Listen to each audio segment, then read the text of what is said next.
নমস্কাৰ আপোনালোকে নিশ্চয় জানে সমূহ অসমৰ জল জীৱন মিছনৰ আণ্ডাৰত জলমিত্ৰবিলাক আছে প্ৰতিখন গাঁৱত প্ৰতিখন স্কিমত পানী যোগান আঁচনিত আজি আমাৰ অল আসাম PHU অস্থায়ী কৰ্মচাৰী পৰিষদে এটা স্বজাতি দল প্ৰতিনিধি দল মাননীয় কৈলাশ কাৰ্তি ডাঙৰীয়া জল জীৱন মিছন ডিৰেক্টৰ স্বচ্ছ ভাৰত মিছন ডিৰেক্টৰ তথা পঞ্চায়ত ডিপাৰ্টমেণ্টৰ কমিশনাৰ বাইদেউ কীৰ্তি জলি ডাঙৰীয়া আনি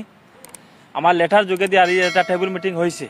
দীৰ্ঘ আলোচনা হয়েছে জলমিত্ৰবিলাকৰ বিভিন্ন সমস্যা লৈ আপোনালোকে নিশ্চয় জানে আগতে আমাৰ জলমিত্ৰৰ সমস্যাবিলাক আছিল হেল্থ বেনিফিট এক্সিডেন্ট বেনিফিট নাছিল আৰু জলমিত্ৰৰ দৰমহা লৈ আলোচনা আন্দোলন বহুতবাৰ হৈছিল বহুতবাৰ টেবুল মিটিং হৈছিল সেইখিনি আলোচনাৰ জৰিয়তে চিঠিৰ মাধ্যমে আজি আলোচনাৰ মাধ্যমত বহুখিনি আলোচনা সফল হৈছে বুলি ভাবো আমাৰ কাৰণে এই নদীত এটা বাৰ্জ থাকি পানী যোগান ৰিভাৰ সোৰ্স বুলি হয় ৰিভাৰ্ছৰ নদীৰ পৰা আমাৰ পানী যোগান আঁচনিত পানীখিনি উঠে বাৰ্জত আমাৰ সেফ সিকিউৰিটিৰ কাৰণে আমাৰ গ্লাছ আৰু কিবা কিবি সেফ সিকিউৰিটিৰ সৰঞ্জাম বৰাদ্দ কৰিছে আৰু এক্সিডেন্ট বেনিফিটৰ কাৰণে 5 লাখ টাকা বৰাদ্দ মোটামুটি এপ্ৰুভৰ হৈ যাব আৰু 2 দিনৰ ভিতৰত আৰু আমাৰ আগতে বা এতিয়ালৈকে 6500 টাকা আমি জলমিত্ৰৰ কাৰণে দৰমহা পাইছো আমাৰ ইনক্লুড 1000 টাকা কৰি দিছে আৰু আমাৰ এক্সট্ৰা বেনিফিট গাঁৱৰ যিবিলাক কাম আছে মেনেজমেন্ট ওয়েস্ট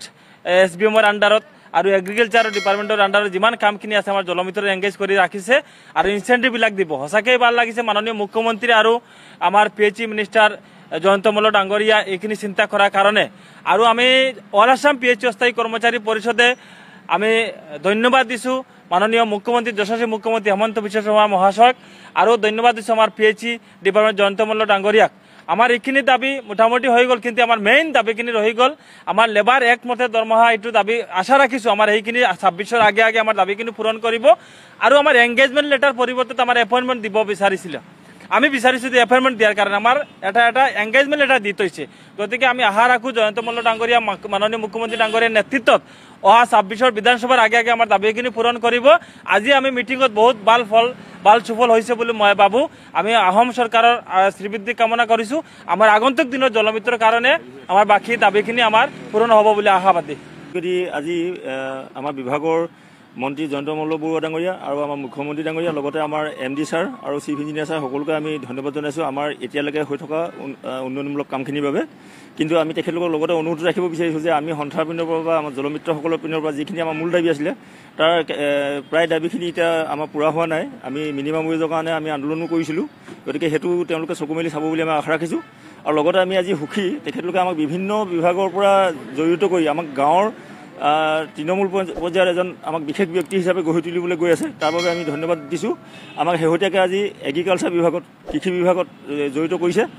তাত আমাৰ কৃষি বিভাগৰ যি আমাৰ ডিজিটেল ক্ৰপ ছাৰ্ভেত আমাক ব্যৱহাৰ কৰিবলৈ বিচাৰিছে প্ৰশিক্ষণ দি পেলাই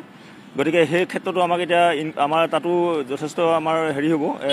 দৰমহা আমাৰ যোগ হ'ব গতিকে সেইটো ক্ষেত্ৰত আমি অসমৰ জলমিত্ৰসকলক আজি ইয়াৰ পৰা সুখবৰ দিব বিচাৰিছোঁ হয় ছাৰ বাইদেউসকল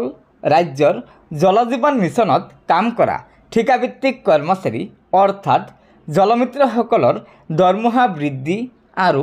এককালীন সাহায্য 5 লাখ টকা প্ৰদান কৰাকে ধৰি তেওঁলোকৰ বহুকেইটা সমস্যা সমাধানৰ বাবে আজি বিভাগীয় সঞ্চালকৰ লগত এখন আলোচনাত মিলিত হয় আৰু সেই আলোচনাৰ অন্তত তেওঁলোকে জানিব দিছে যে ৰাজ্য চৰকাৰে ৰাজ্যৰ জলমিত্ৰসকলক এককালীন 5 লাখ টকা প্ৰদান কৰিব লগতে তেওঁলোকৰ বহুকেইটা সমস্যা অতি শীঘ্ৰে সমাধান কৰিব বুলি ৰাজ্য চৰকাৰে জনাইছে গতিকে ছাৰ বাইদেউসকল এয়া নিশ্চয় জলমিত্ৰসকলৰ বাবে ৰাজ্য চৰকাৰে এটা বৃহৎ সুখবৰ দিছে গতিকে লগৰ বন্ধুবৰ্গক এই ভিডিঅ'টো শ্বেয়াৰ কৰি আজিৰ এই গুৰুত্বপূৰ্ণ খবৰকেইটা জনাই দিব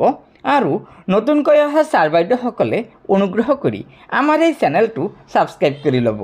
ধন্যবাদ জয় আই অসম।